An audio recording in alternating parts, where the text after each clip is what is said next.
നമസ്കാരം. +1 ഫിസിക്സ് ക്ലാസ്സിലേക്ക് സ്വാഗതം. System of particles and rotation motion എന്ന 7th ചാപ്റ്റർ ആണ് കഴിഞ്ഞ 3 ക്ലാസ്സുകളിലായി ഡിസ്കസ് ചെയ്തുകൊണ്ടിരിക്കുന്നത്. ഇന്നത്തെ topic equilibrium of a rigid body. ഒരു റിജിഡ് ബോഡി ഇക്വിലിബ്രിയത്തിലാണെന്ന് പറഞ്ഞാൽ അതിൽ നെറ്റ് ഫോഴ്സ് ഒന്നും ആക്ട് ചെയ്യുന്നില്ല എന്നാണ് അർത്ഥം. A rigid body is said to be in mechanical equilibrium if both its linear momentum and angular momentum are not varying with time, or the body has neither linear acceleration or angular acceleration. Linear acceleration ഉണ്ടാവുന്നില്ല എന്ന് പറഞ്ഞാൽ അതിൽ net force act ചെയ്യുന്നില്ല എന്നാണ് അർത്ഥം. Angular acceleration ഉണ്ടാവുന്നില്ല എന്ന് പറഞ്ഞാൽ നെറ്റ് ടോർക്ക് ഉണ്ടാവുന്നില്ല എന്നാണ് അർത്ഥം. നമുക്ക് ആദ്യം ട്രാൻസ്ലേഷണൽ ഇക്വിലിബ്രിയം എന്താണെന്ന് പറയാം. ട്രാൻസ്ലേഷണൽ ഇക്വിലിബ്രിയം ഉള്ള ഒരു ബോഡിയാണ് ഇവിടെ കാണിച്ചിരിക്കുന്നത്. ഒരു റോഡ് കൺസിഡർ ചെയ്തിരിക്കുന്നു. O' ആണ് റോഡ്. റോഡിന്റെ അപ്വേർഡ് ഡിറക്ഷനിലേക്ക് F1 F2 എന്നീ 2 ഫോഴ്സുകൾ അനുഭവപ്പെടുന്നുണ്ട്. ഡൗൺവേർഡ് ഡിറക്ഷനിലേക്ക് F3 F4 F5 എന്നിങ്ങനെ 3 ഫോഴ്സുകളും അനുഭവപ്പെടുന്നുണ്ട്.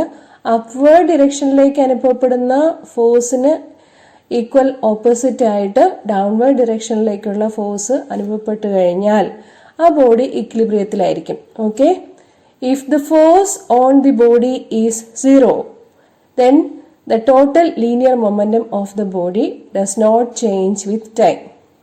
നെറ്റ് ഫോഴ്സ് അനുഭവപ്പെടുന്നില്ല എന്നുണ്ടെങ്കിൽ ലീനിയർ മൊമെന്റം കൺസേർവ്ഡ് ആയിരിക്കും. Law of conservation of linear momentum ആണ് ട്രാൻസ്ലേഷണൽ ഇക്വിലിബ്രിയം അനുഭവപ്പെടുന്ന ഒരു ബോഡിയെ സംബന്ധിച്ച് ആപ്ലിക്കബിൾ ആയിട്ടുള്ളത്.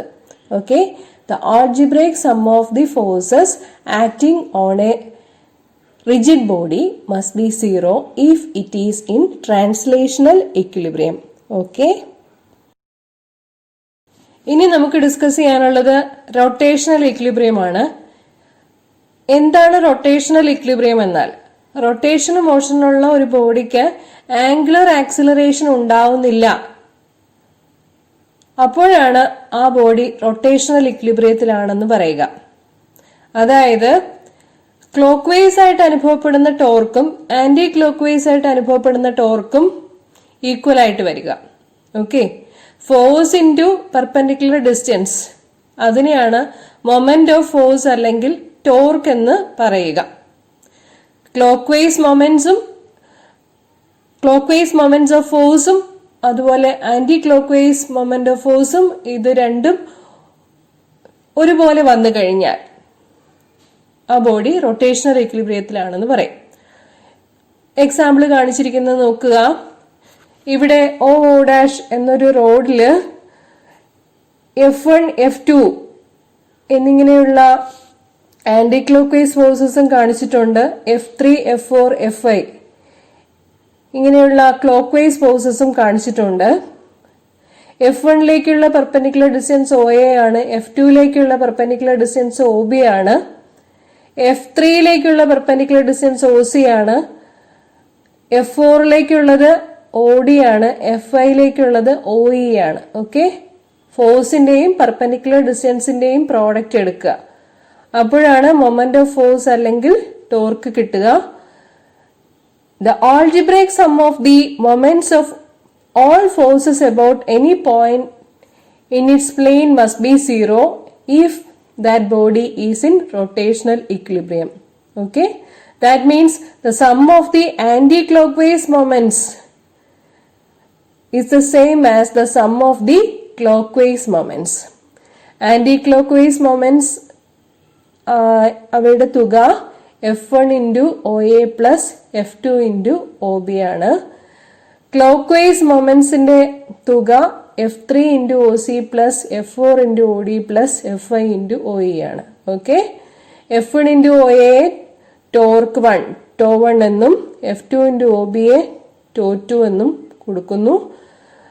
F3 into OC force into perpendicular distance τ3, F4 into OD τ4, F5 into OE τ5. Net torque എടുക്കുമ്പോൾ അത് 0 ആയിരിക്കും. ക്ലോക്ക് വൈസും ആന്റി ക്ലോക്ക് വൈസും ഈക്വൽ ആയിട്ട് വന്നു കഴിഞ്ഞാൽ നെറ്റ് ടോർക്ക് 0 ആയിരിക്കും. Okay, if the total torque on the rigid body is 0, then the angular momentum of the body does not change with time. Law of conservation of angular momentum ആണ് ഈ പറഞ്ഞിരിക്കുന്നത്. External torque ഒന്നും അനുഭവപ്പെടുന്നില്ലെങ്കിൽ angular momentum constant ആയിരിക്കും. ഇതാണ്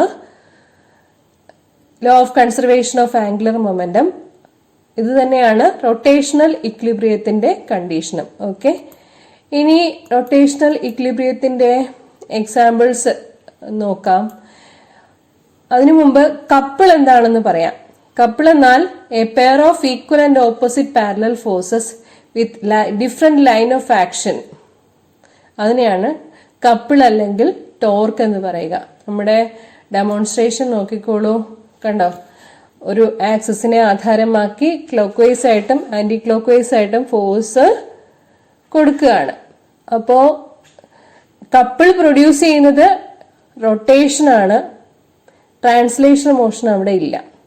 okay, so couple or moment of all the forces about O എന്ന ആക്സിസിനെ ആധാരമാക്കി ഉള്ള ക്ലോക്ക് വൈസ് ഫോഴ്സും ആന്റി ക്ലോക്ക് വൈസ് ഫോഴ്സും എടുക്കുകയാണെങ്കിൽ നമുക്ക് കിട്ടുക F into O A plus F into O B എന്നുള്ളതായിരിക്കും. O A plus O B എന്ന് പറയുന്നതാണ് ആ ടോട്ടൽ ഡിസ്റ്റൻസ്. അപ്പൊ ഫോഴ്സ് ഇൻറ്റു ഡിസ്റ്റൻസ് എന്ന് പറയുന്നത്. Okay, thus the moment of couple is independent of point about which it is capable of turning. Okay, ഒയെ ആധാരമാക്കിയാണത് turn ചെയ്യുന്നത്. പക്ഷെ ഇവിടെ നമ്മൾ കൺസിഡർ ചെയ്യുന്നത് ടോട്ടൽ ഡിസ്റ്റൻസ് ആണ്. Okay, perpendicular distance between the line of action of the two forces. ഇപ്പൊ ഇവിടെ B എന്ന പോയിന്റിൽ നിന്നും ഫോഴ്സ് അനുഭവപ്പെടുന്നുണ്ട്, എ എന്ന പോയിന്റിൽ നിന്നും ഫോഴ്സ് അനുഭവപ്പെടുന്നുണ്ട്. ഓക്കെ, ഈ രണ്ട് പോയിന്റുകൾക്കിടയിലുള്ള ടോട്ടൽ ഡിസ്റ്റൻസ് അതാണ് line of action of the force എന്ന് പറയുക. അത് into any one of the forces എടുക്കുമ്പോഴാണ് എന്ത് കിട്ടുക? ടോർക്ക് കിട്ടുക. Okay, so this is about couple. ഇനി കപ്പിളിന്റെ വേറൊരു എക്സാമ്പിളും കൂടി കാണിക്കാം. എന്താണ്? ഒരു കുപ്പിയുടെ അടപ്പ് ഓപ്പൺ ചെയ്യുന്നത്. അവർ fingers here apply a couple to turn the lid of a bottle. Okay, ഇവിടെ രണ്ട് ഈക്വൽ ഓപ്പോസിറ്റ് ഫോഴ്സസ് ആണ് അപ്ലൈ ചെയ്യുന്നത്. ഇതാണ് കപ്പിളിനെ സംബന്ധിച്ച് അല്ലെങ്കിൽ ടോർക്കിനെ സംബന്ധിച്ച് പറയാനുള്ളത്.